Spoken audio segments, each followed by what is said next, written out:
Hello, hello. Looks like Red Hen Railcar is here. G'day. How's it going?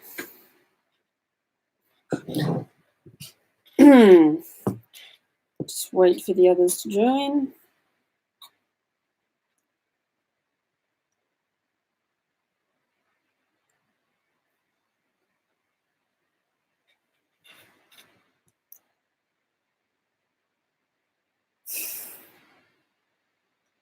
Few people now.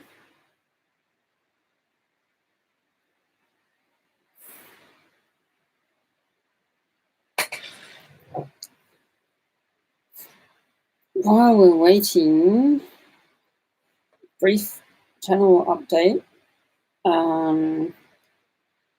The last part of the Queensland series where I go over how I planned the whole thing and how I budgeted for it and all that. G'day, Albert. Yeah, just saying that the last part of my Queensland series, which is going to be on how I budgeted for and planned the whole trip, that video is going to be coming out on Sunday. So yeah, it's already ready to go. And I've started back up on normal videos, which is different. I'm used to just Queensland, Queensland, Queensland. Anything I do is Queensland. But it's good to be back to normal. And next week, we'll probably have my video about what I did on New Year's Eve. So that's going to be cool. And then after that, a week after that, we'll just get back to normal. Nothing too special, could be released anytime type thing. At one point, I do have a video on an abandoned train tower. Right, Divergent Railways.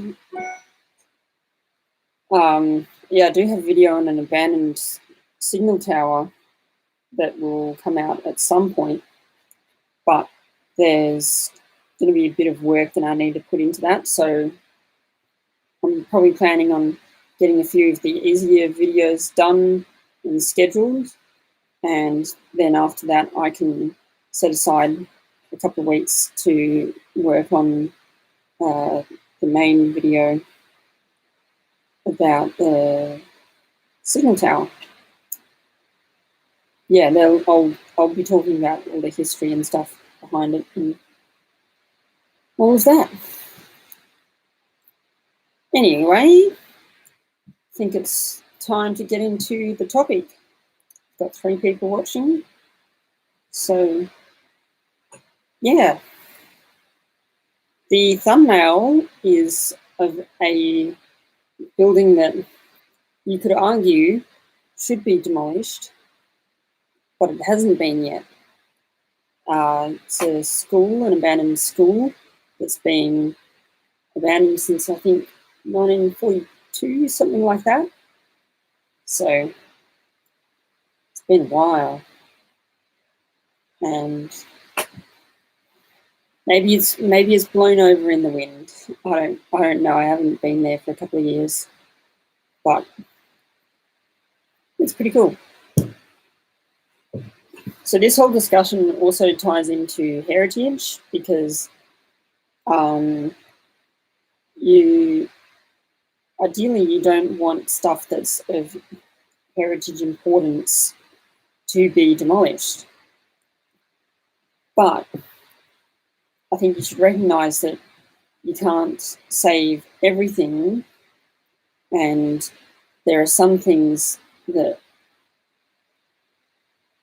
if you preserve them all, they're too common, and it sort of potentially drowns out everything else. So what's an example?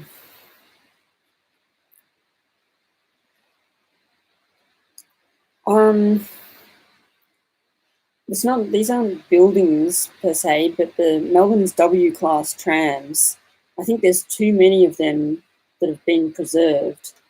Not that I don't like W-class trams, they're nice, but, you know, I just think, like, especially the last ones built, the W6s, which are mostly now W8s, there's so many of them, and so now, instead of the City Circle being like a heritage tram route, it's now a heritage W-class tram route. You see the difference? There are so many other types of trams that you have to go to tramway museums and stuff in order to find them. I think that, you know, the majority of people just know W-class tram and that's it. But there are so many other nice heritage trams that, yeah, could be good to have them running around on the City Circle or something like that.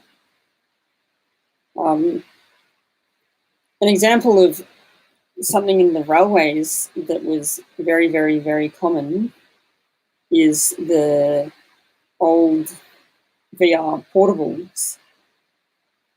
And really, like, there is nothing special about those buildings. You know, some people say, oh, you know, the character of the old buildings and such. And it's like, yeah, some buildings had character, a lot didn't. And you'll find that it's often the ones that don't have character that are then all demolished, and you're just left with the interesting buildings. And so you're left with the false perception that all buildings in the past were of an interesting design, which is just not true. It's just the non-interesting ones were deemed not worth keeping. Now, let me be clear, I do think that you should have some of those buildings saved, but too many of them, either you can get too many of them, yeah, but there's a double-edged sword there, because sometimes it can be like, oh, there's so many of them, it's not worth keeping any one individual building, and then before you know it, they're all gone.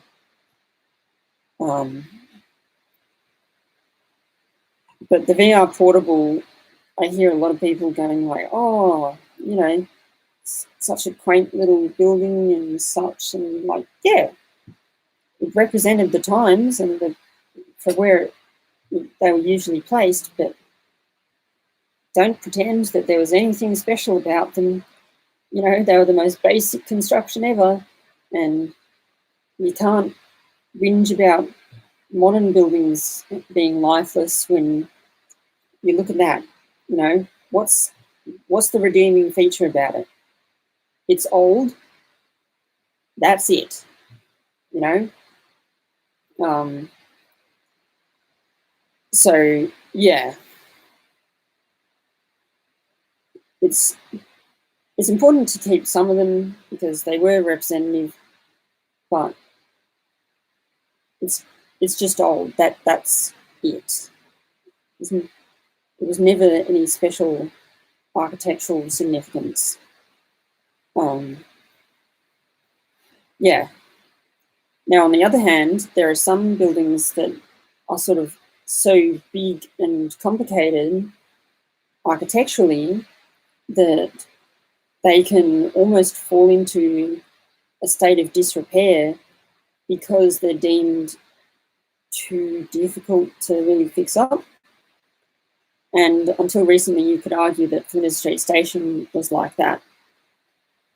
Absolutely a very significant historical building, but was in a great state of disrepair because, you know, nobody thought that it was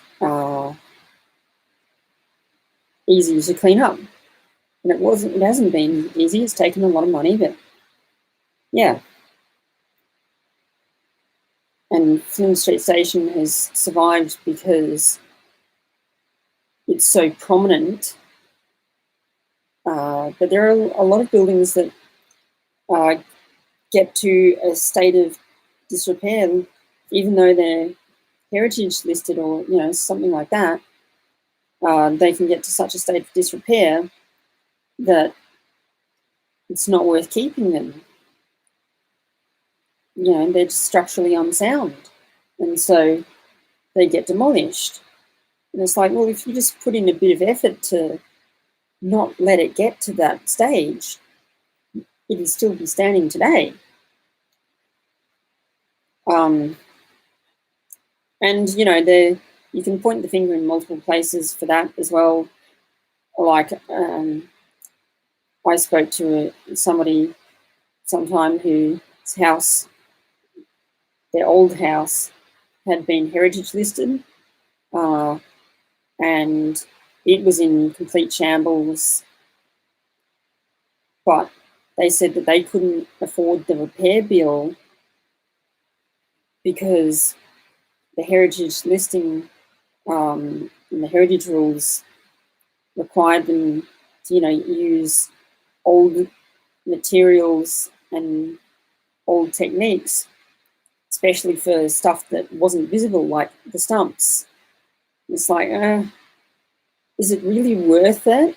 Is it worth sending the building into a state of disrepair, or would it have been better to just allow them to use some more modern methods and materials, but keep the look? I'm not saying get rid of the old look, but, you know, keep the old look and just, yeah, use different methods and materials. And if it's going to mean the difference between saving a building and not, then I think, yeah, that should be what you use. Should be what you do.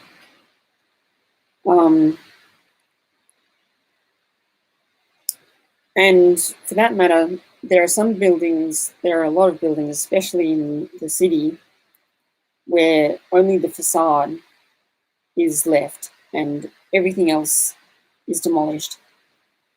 And I suppose that's better than nothing, but,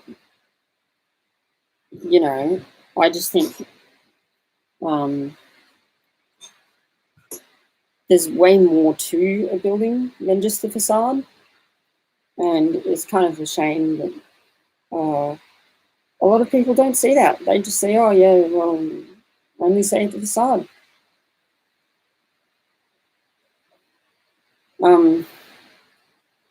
Yeah, I guess it depends on how historically significant the inside is, but yeah. So how should you ensure that enough of the average buildings get saved, but not too many? Well, it's a bit of a fine line, you know.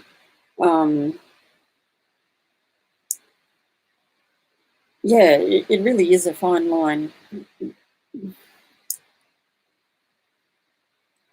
And I think that you should just, there's not going to be a set guideline, but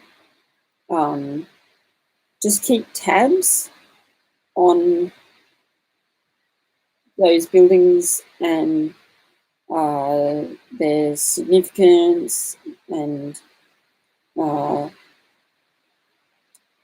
how many of them are left. And yeah, then you should, if they're getting to lower numbers, then you can perhaps consider, you know, heritage listing a few of them and stuff like that. Albert says the problem is some old buildings are not really functional in today's world, they tend to have smaller floor areas, not DDA compliant. They become an expensive sinking asset for their owners. Yeah, absolutely. And while I think it's important to keep some buildings fairly intact and original and just accept that, yeah, you know, they were built to different standards. Yeah, there should be some room to play, and I don't think that there's enough room to play in the current heritage laws and regulations. That's, it's sort of almost an all or nothing approach. It's either you're keeping everything or you're keeping pretty much nothing, i.e. just the facade. And I think that the buildings that have the best compromise between modern use and, keeping to tradition is that is buildings that are not necessarily heritage listed, but are of heritage value, and whoever buys them appreciates the heritage value. The one building that really comes to mind is an old butter factory in, I think, Newstead, Victoria. I'm pretty sure that's it, but maybe it's a different town. There's a video online about it, and the factory was up for sale. The old factory was up for sale, and this family bought it with the intent to do it up to live in it and hold functions in it. But admittedly, this is a small country town factory, so it's not huge as far as factories go, but it's certainly bigger than your average home, even out in the country. And so I really like what they did, because they, kept a lot of the feeling of it, but you can see they definitely modernised it. They did knock down a couple of walls, but they kept it mostly intact, and they just put a modern spin to it. And they've been really successful. Like, I believe, they hire out part of their space for, functions, wedding receptions, that sort of thing. And they're really successful.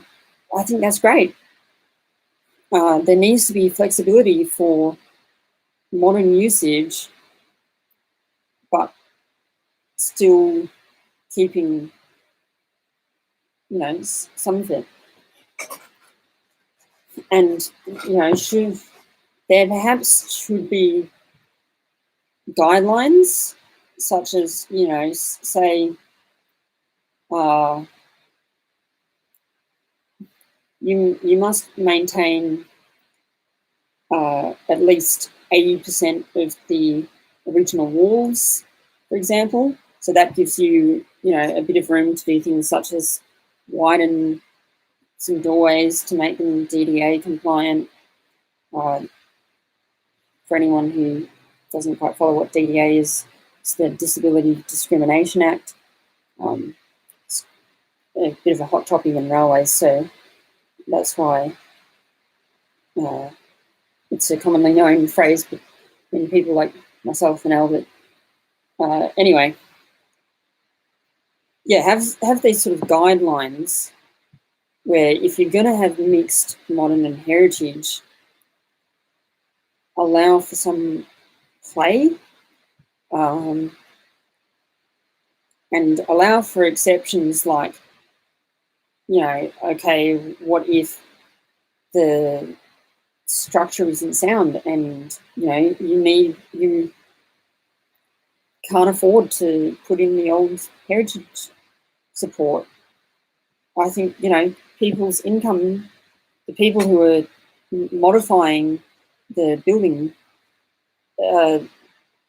their income or their source of funds should really be taken into account. But again, it's difficult to have these guidelines that are loose yet enforceable as well, because what you don't want is, developers coming in who have got, hundreds of millions of dollars behind them, and, the guidelines are pretty loose and they sort of step over their boundary, and then, they can sort of afford to step over the boundaries. That already happens. There are not documented cases, but there are numerous undocumented cases where you can see quite clearly that the developer has completely demolished a heritage building and just copped the fine, because they know that by completely demolishing it and putting in something completely new, even after they pay their fine, they can make more money. And I think, that's a real flaw in the system, is that you've got to have the fines that are big enough so that the developers aren't going to just pay them because it kind of works out profitable for them to pay the fine. That's not how a fine is designed to be. It's designed to be a deterrent. But you've also got to be like, if a family that they're just your average working family and they want to renovate their house, you can't make the fines so big that if they step across the line, or the fines are so big that they're almost too afraid of stepping over the line, and so they don't do anything, if that makes sense. Like, if you knew that the penalty for stuffing up the incorrect heritage, whatever, was $5 million, right? Big, massive fine that would, really hit the pocket of any developer, but that's way beyond the capacity of any average person. So if they stuff up, they should definitely be fined. But, perhaps have the fine to be, 50 grand, for example. So it's still a big fine, but they're not so afraid, like, I'm stepping over the line, and so I'm just not going to do anything to my heritage building or whatever, in fear of stuffing up.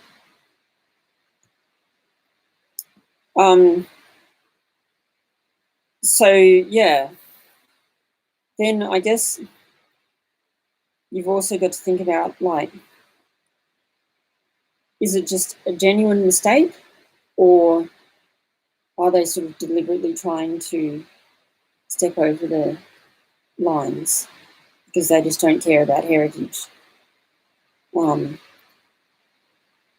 that's where I think you're potentially going to have to rely on the courts, and say, the fine is up to this amount, and the court can sort of decide if they think it's just a genuine mistake, then say $10,000 is the fine, just as a number.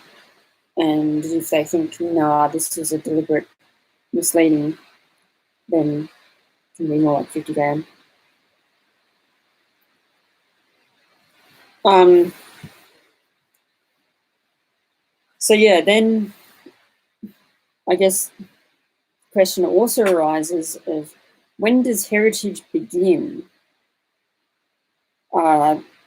Recently, Federation Square in Melbourne was heritage listed, and there are a lot of people who were a bit upset by that because they're saying, you know, Federation Square isn't that old.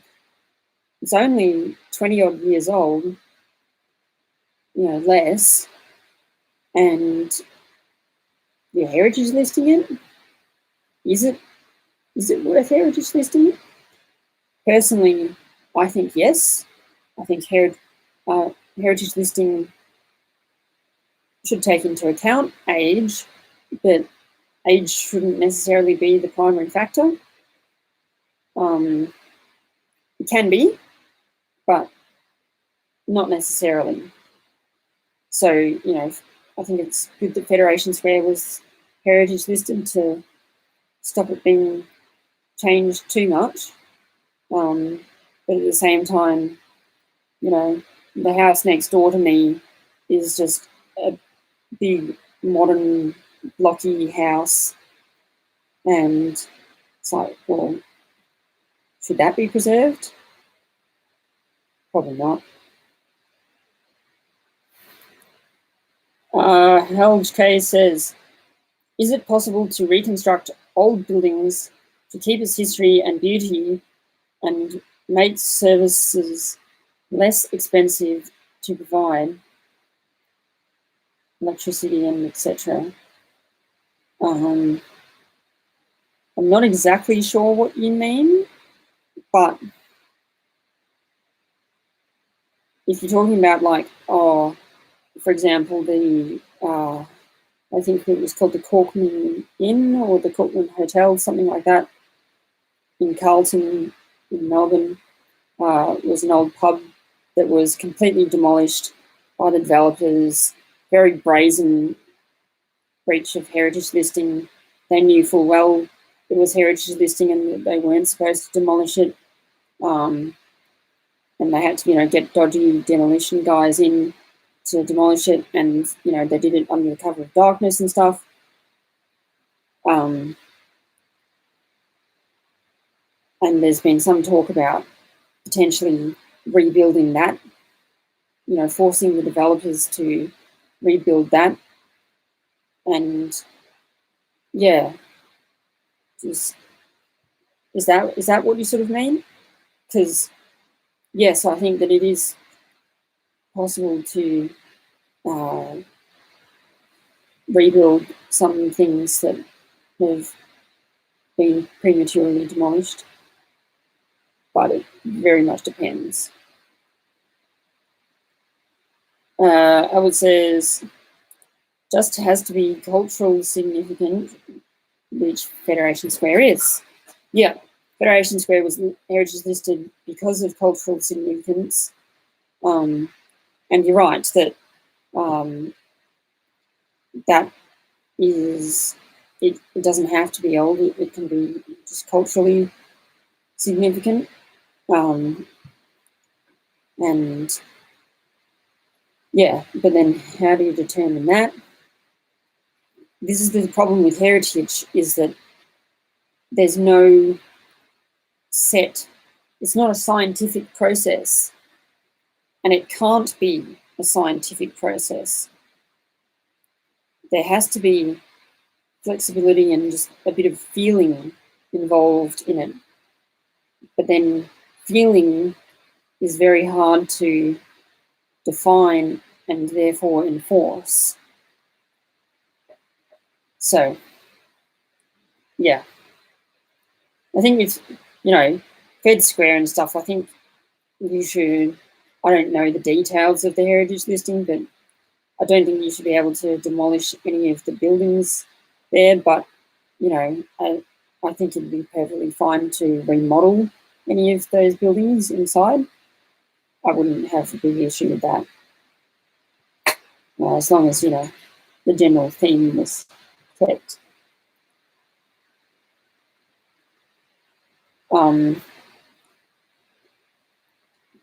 there's also like, I want to talk about how stuff has to go through a period where, you know, everything starts off as brand new, right? And people generally like it because it's new.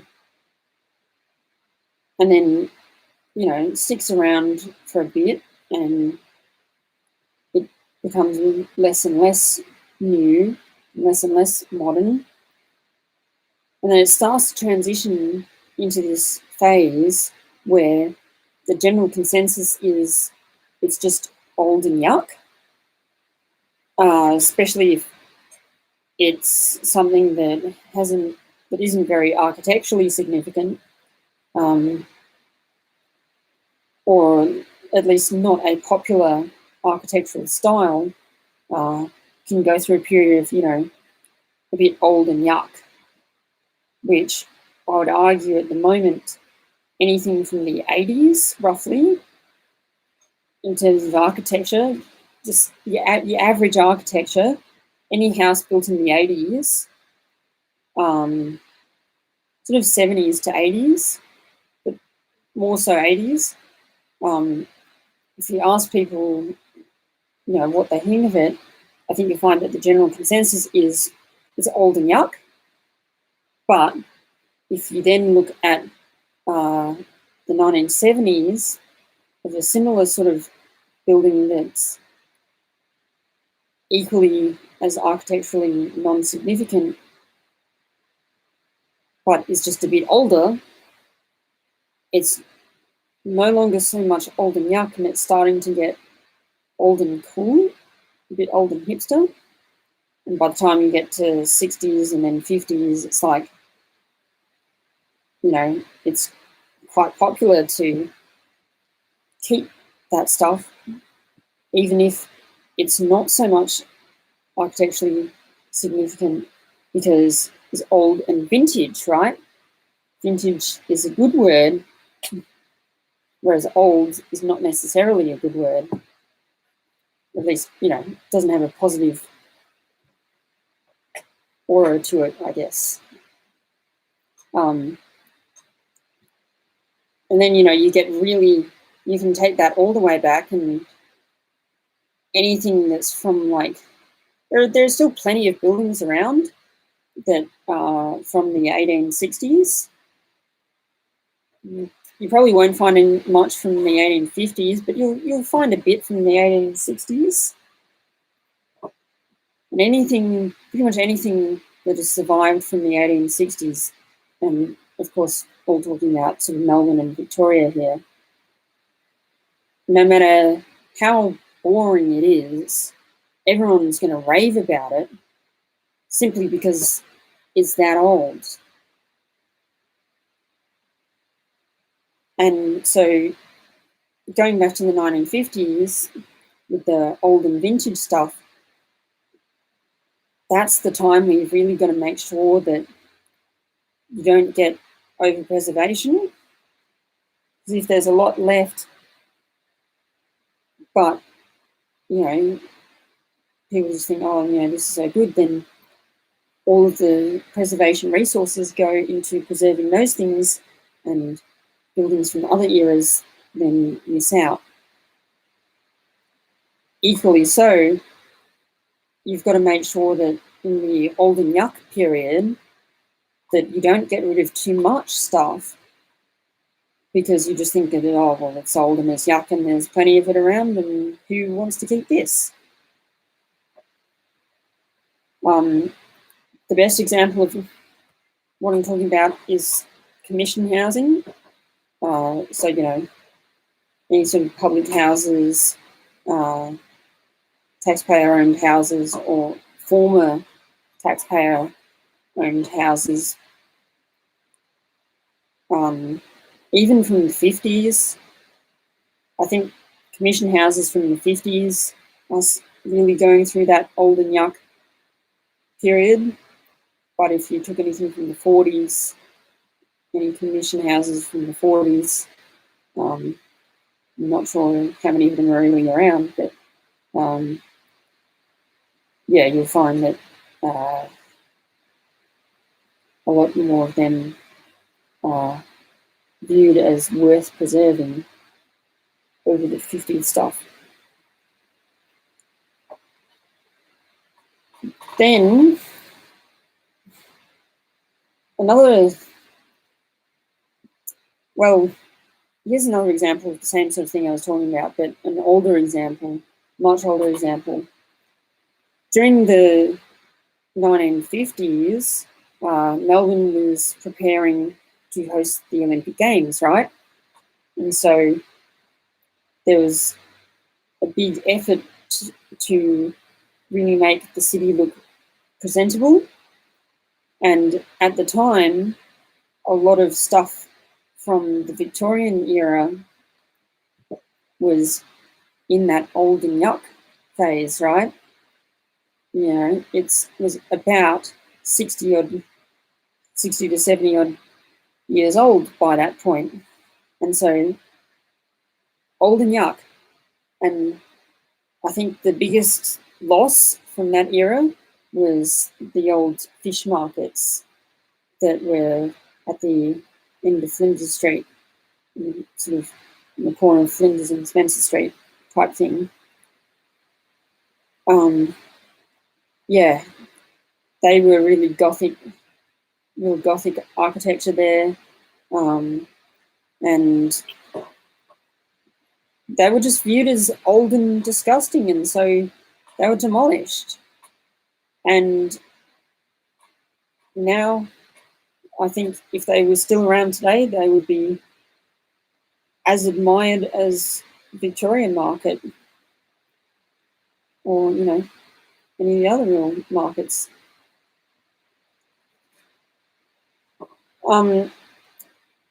So far we've been talking mainly about sort of commercial and residential stuff, but it's important to not forget industrial heritage as well. And industrial buildings are, you know, they're not particularly known for their architecture, right? They're just meant to be purely functional. And so what, you know, should you preserve a warehouse from any given era that's just a warehouse? That's pretty much it. Preserve some, but again, you know, don't go overboard. You don't need to save them all. There are plenty that can just be demolished, and I wouldn't think any less of it. Bug there. Yeah, what else do I want to say?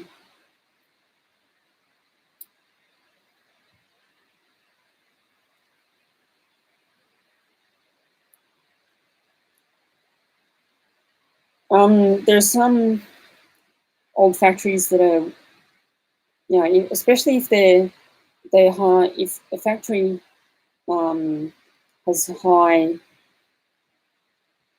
land value at the time that you want to preserve it, then it can be worth remodeling it inside, but, you know, leaving the outside, you know, pretty much intact. And I think the best example of an old warehouse that is completely different on the inside, but is mostly the same on the outside, is the No. 2 goods shed in Melbourne. That was a very, very, very long building.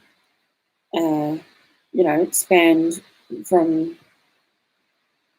Flinders Street at its bottom end to Burke Street at its top end.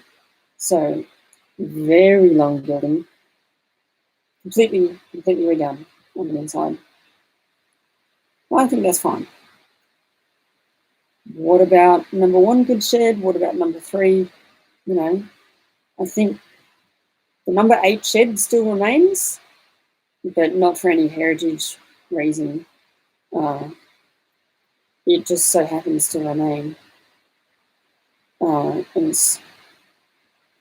yeah, should you,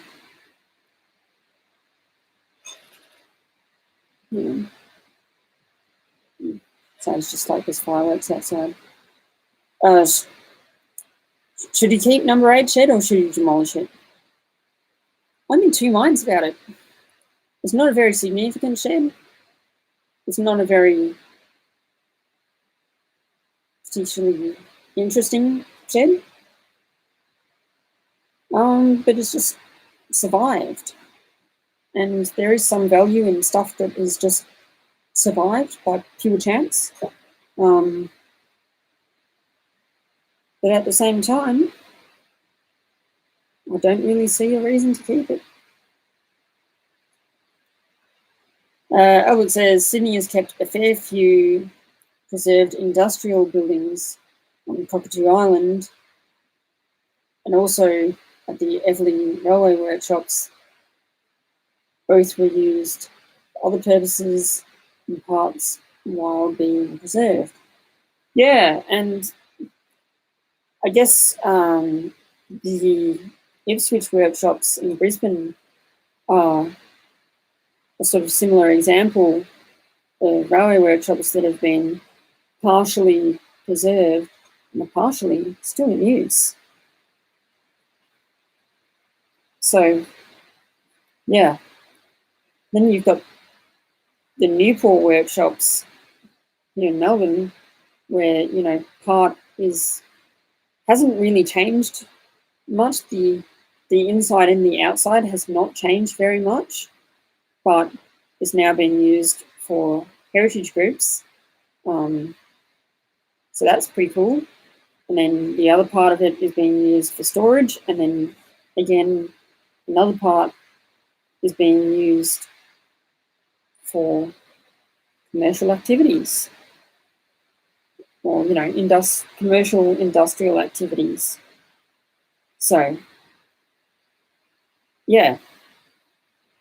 And yes, there's the whole thing about, you know, the heritage groups in Newport are being told they have to leave. But that whole situation is unfolding, so there's not really too much point commenting about that at this stage. If we go to, let's go to a really extreme edge case of an entire town. And in this case, I'm going to be talking about the old town of Yallourn. You'll find that there is a town still existing today that's called Yallourn, and it's quite nearby to the old Yallourn, but it's not the original town. Now, Yallourn was a company town. Pretty much every building there was owned by the State Electricity Commission. And, you know, it was, you could argue that some of the stuff in Yallourn really should have been saved. Because many people grew up there, lived there, worked there, and it was really a big part of the brown coal boom that Victoria experienced in the Latrobe Valley. And it's sort of, you know, you could argue that it's still going, but yeah, should some of Yallourn be saved? Because for those of you who don't know what happened, the SEC wanted to expand the open cut mine, and there was coal underneath that town to be had, and because they owned the whole town, then they were able to, you know, boot everyone out and then demolish the whole town and extend the mine. I believe there are like a couple of very little remains on the edge of the mine. I might go down there one day and see if I can find anything. But yeah. Applehead says, apparently part of the Castlemaine to Maryborough line is getting pulled between Castlemaine and Guildford. Yes, I've heard that as well. They apparently want to reuse the rails, which, yeah, I think that's right. If you're going to reopen that line, I don't think that you would be using... No, okay, I'll change my mind. I think you would have to redo the whole track anyway. And it would be, if you're going to reopen that line, it's probably worth upgrading the tracks as well. So I don't really have a huge issue with them using track. And I'll get on to railways in a sec after I'm finished with the lawn. Yeah, if let's just say you kept the entirety of your lawn, and you prevented it all from being demolished. Well, you'd have a very homogenous town. Pretty much all the buildings were of the same style, with just a few modifications. You could choose whether you wanted red brick or yellow brick or something like that. And I think that a lot of people would sort of like that, and it's definitely worth, in some places, keeping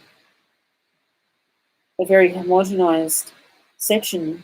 It's proven that in places like Paris, where a lot of the buildings look very similar, I think a homogenized area can definitely work with heritage. But again, it's a fine line between good preservation, too little preservation, and too much preservation. Paul says, your lawn was demolished 30 years too early. They didn't start actually digging it up until 2010.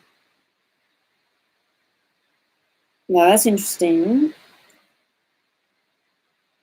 I thought that at least some of it was dug up almost immediately, but still,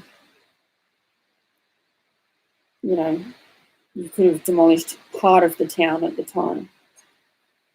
And yeah, you could have sort of demolished, say, 1 or 2 blocks, expanded the mine, and then when you wanted to expand it further, then demolish a couple of extra blocks. But yeah, there are some people who dislike heritage to the point where, even if it's a financially negative outcome for them, they will demolish stuff early to prevent it from being preserved, because they feel like they want to have a different use for it sometime in the future, just not immediately, and they want to demolish it before it gets a chance to become heritage listed.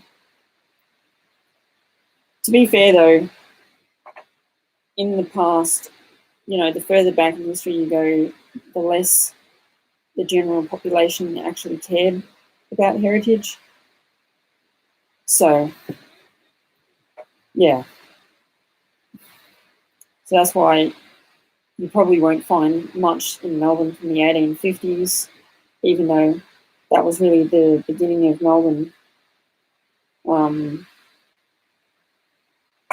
And yeah, you pretty much won't find anything at all pre-1850, because anything that was there was sort of made way for the gold rush.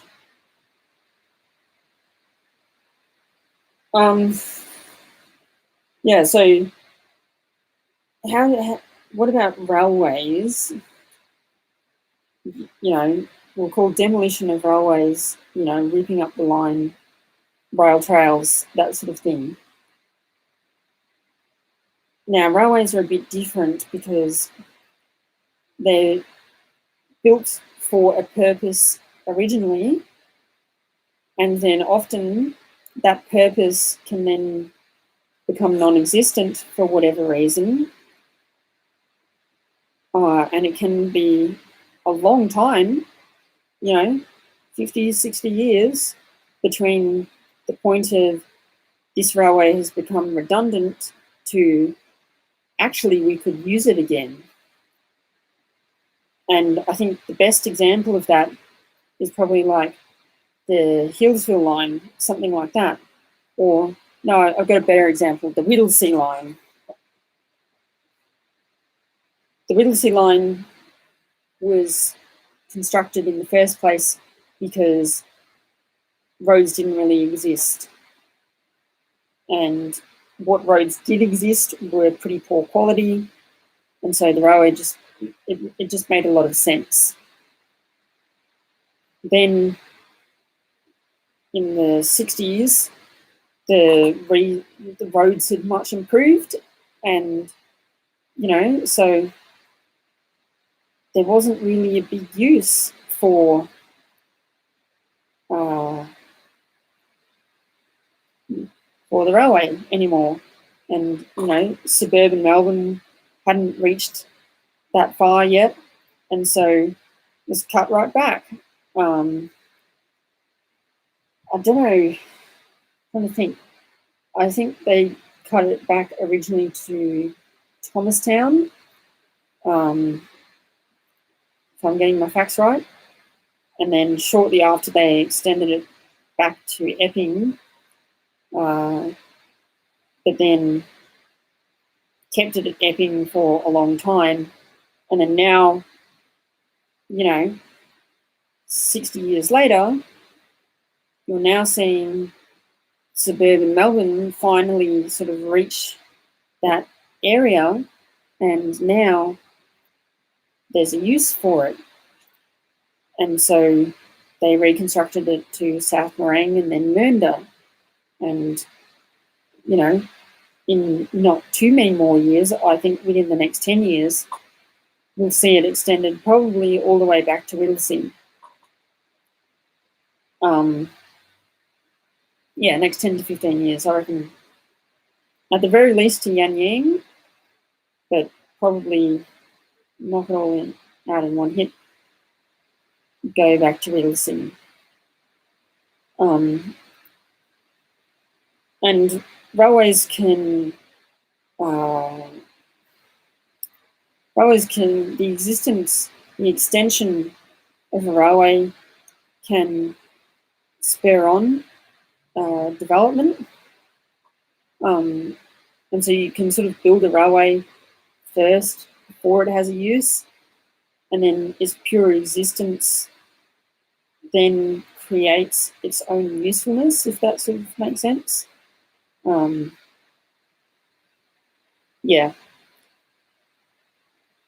I think the corridor, the land, is mostly still intact for the Whittlesea line. I mean, I remember maybe 5 years ago going to South Morang, and it wasn't even 5 years ago. It was like, maybe it was 4 or 5 years ago. Anyway, I was walking in South Morang, and I saw the old alignment for what is now the Mernda line. And I saw the sign saying, land is preserved for future use for trains. And I remember thinking at the time, maybe in 30 years' time, we'll see that being used. And what do you know, a few years later, it was used again. So, came early. But the problem with just keeping land just dormant like that, especially if it's got disused infrastructure, the infrastructure hasn't been ripped up yet.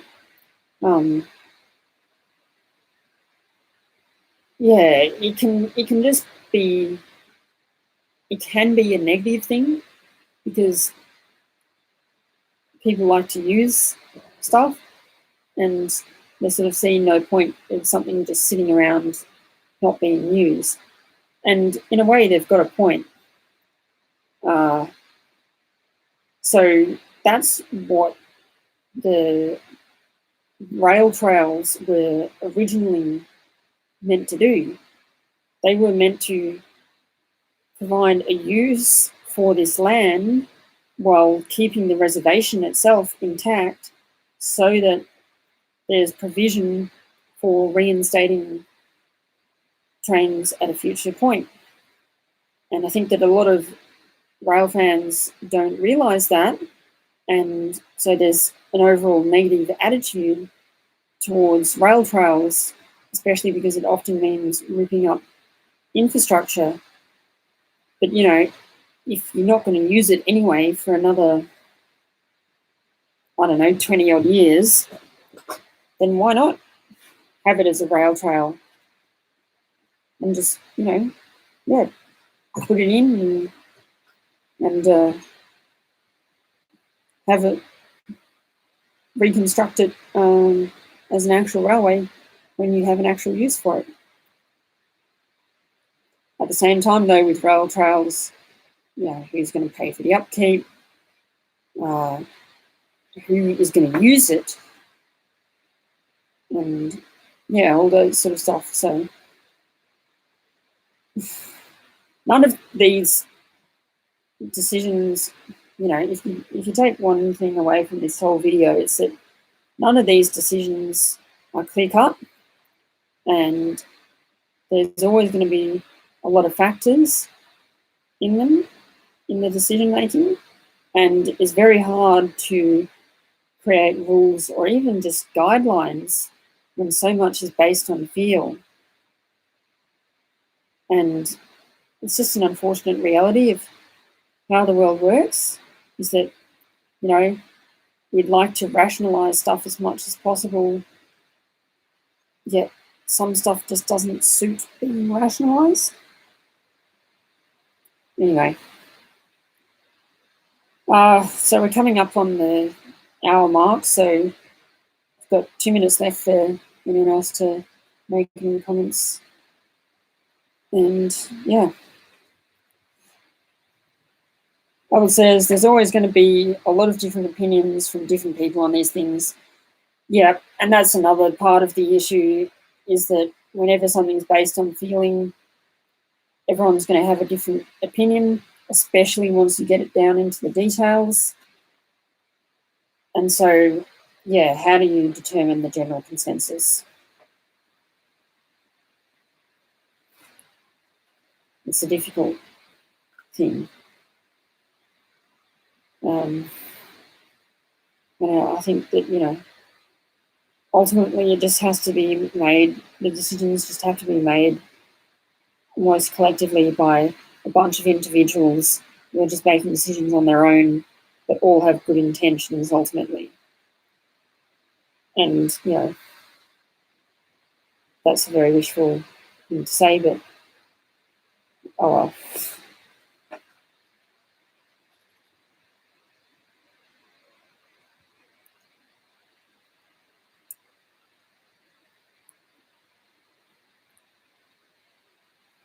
Yeah. Heritage is something that I think a lot of us really appreciate and want to do stuff about, but can often be difficult to actually get useful stuff done. And so I'll always be appreciative of anyone who helps out in heritage groups, be that railways or otherwise. Or even if you donate money or time, equally as good as each other. Anyway, we've hit the hour. I've said everything I want to say. Next live stream in 2 weeks' time. And we'll have a video out this Sunday and hopefully next Sunday as well. All right, see you later.